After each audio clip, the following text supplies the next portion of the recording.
Вроде все в равновесии в природе. Дома стоят, трамваи ходят, но что-то зреет на душе. Что-то уже давно стучится в окна, как будто птицы перелетные.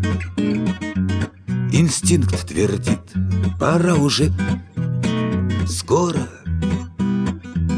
Из сердца скуку вырвав с корнем, забыв про кучу дел, которых, как ни считай, не счесть вовек, взвоет от одиночества мой поезд.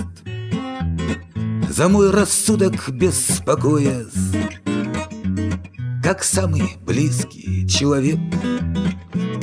Скоро уже в стихи и в разговор встревает ровный шум мотора, костров далекие огни.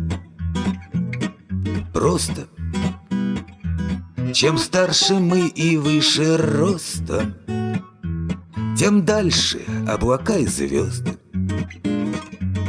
но тем желаннее они.